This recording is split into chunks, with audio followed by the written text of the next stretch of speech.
La llegada de la primavera a Boston no solo trajo el deshielo, sino una renovada oleada de fervor en Fenway Park, un entusiasmo que sugería que la era del letargo en la franquicia había terminado. El aire vibraba con una confianza que no se sentía desde hacía años, alimentada por los movimientos audaces ejecutados por la gerencia. El consenso era claro. Los Red Sox, bajo la dirección de Craig Breslow, parecían haber ejecutado una estrategia quirúrgica para infundir pedigrí y talento en un roster hambriento. Se había conseguido la incorporación estelar del veterano lanzador Sonny Gray, una presencia inestimable destinada a ser el ancla del cuerpo de picheo en desarrollo, y la adquisición del toletero Wilson Contreras, un bate potente destinado a anclarse en la primera base y proporcionar esa amenaza ofensiva constante que tanto anhelaba el line-up. Los aficionados soñaban con una alineación cargada, un equipo que fusionaba el talento joven, como Triston Casas, con la experiencia recién inyectada, pareciendo estar listos no solo para competir, sino para construir una base sólida sobre el talento que ya los había llevado a rozar los playoffs el año anterior. Era un invierno de promesas cumplidas, de movimientos audaces que sugerían que el camino hacia el campeonato estaba despejado. Pero el béisbol, como la vida, raramente permite una trayectoria recta hacia la gloria. Justo cuando la euforia alcanzaba su punto álgido, una noticia aterrizó sobre Boston como un aguacero helado, pulverizando la narrativa de reconstrucción perfecta. Alex Bregman, el estelar tercera base que se había convertido en el objetivo prioritario para solidificar la esquina caliente, no vestiría el carmesí. El destino y una cifra ligeramente superior lo llevaban a Chicago para unirse a los Cubs, y el golpe fue devastador, no solo por la pérdida de un talento generacional, sino por la sensación de que, una vez más, la organización se había quedado corta en el momento decisivo. La respuesta de los jugadores, aunque medida, era un eco del desánimo colectivo.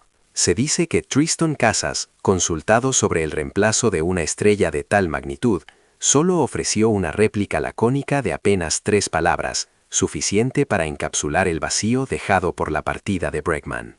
Craig Breslow, el gerente general de los Red Sox, tuvo que enfrentarse a los micrófonos, su voz cargada de la inevitable frustración. Cada vez que luchas activamente por un jugador y fracasas, es decepcionante, admitió Breslow sobre la pérdida de Bregman, según reportó Chris Cotillo de MassLife. Hacemos este trabajo porque siempre competimos y queremos traer un campeonato a nuestros seguidores, y no alcanzar ese objetivo es un revés. La declaración era honesta, pero dejaba un regusto amargo. La decepción no venía de una simple derrota en el campo, sino de una negociación fallida en los despachos. Ahora, el desafío era evidente.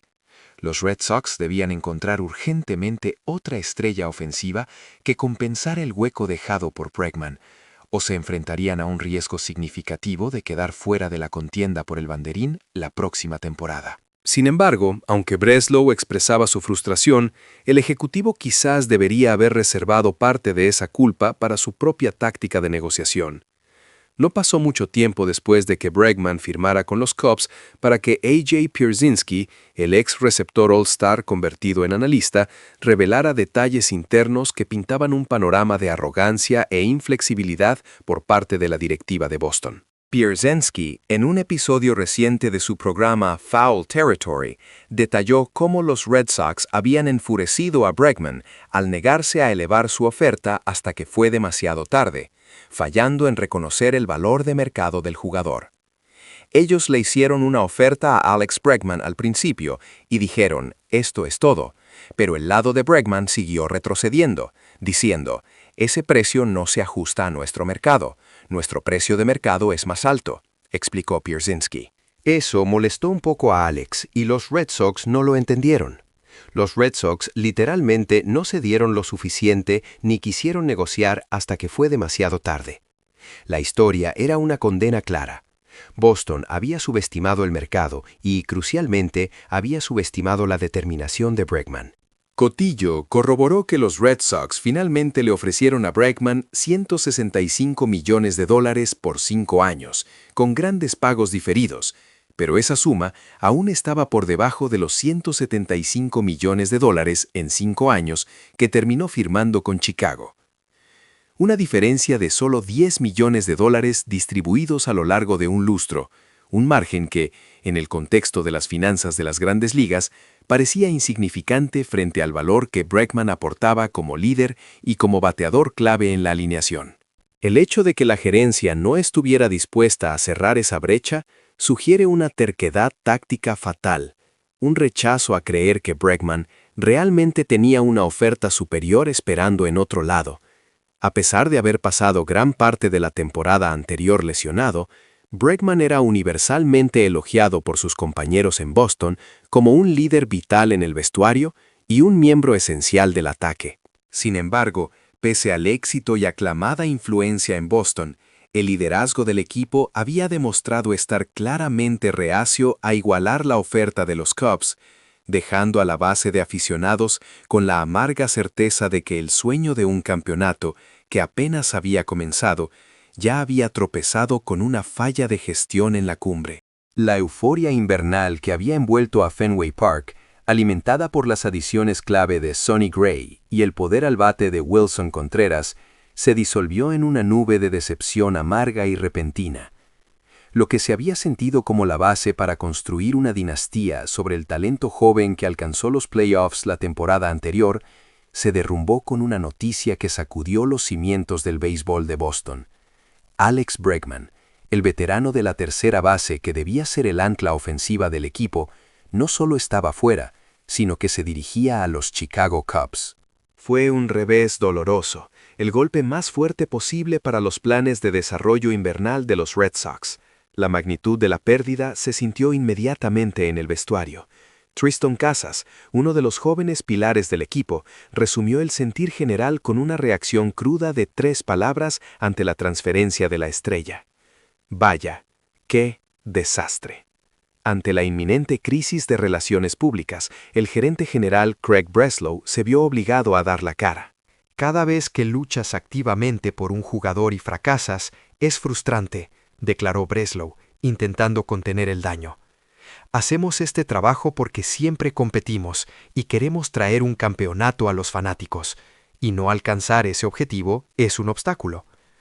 Sin embargo, la frustración de Breslow, aunque genuina, parecía una excusa pálida frente al pánico creciente entre la afición, que ahora veía cómo las esperanzas de competir por la Serie Mundial se esfugaban.